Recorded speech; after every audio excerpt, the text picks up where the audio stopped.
អីទេអត់មានថ្ងៃដាក់ហាឥឡូវស្រស់លៀសធ្វើ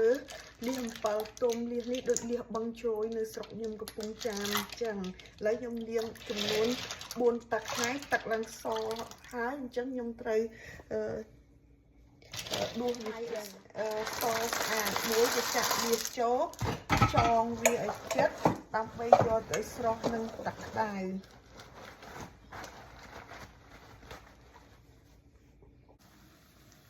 ឥឡូវទឹកពុះហើយអញ្ចឹងខ្ញុំដាក់លៀសស្រស់ឲ្យបានចំនួន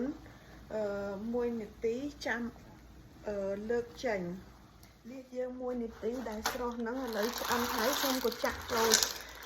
ឆ្នាំងដើម្បីលាយគ្រឿងរបស់យើងមានខ្ទឹមយើងយកខ្ទឹមហ្នឹងមកសម្រាប់ចូលឲ្យយើងចូលសពនឹងសាច់លៀសសិនហើយសូមយើងដាក់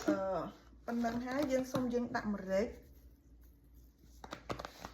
បន្តិចម្ទេស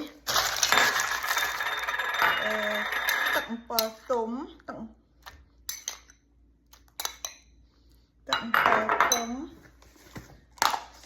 ស្ករបន្តិច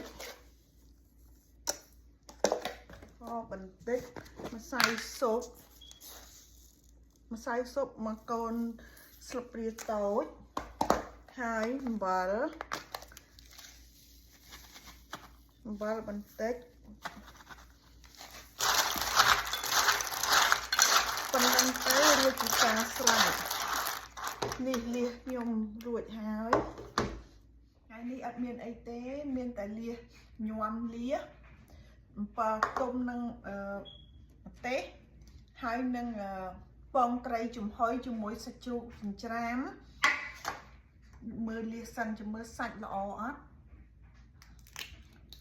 អូយបងប្អូនហើយលៀសសាច់ល្អណាស់ឡើងពេញតាមអែមសាច់វា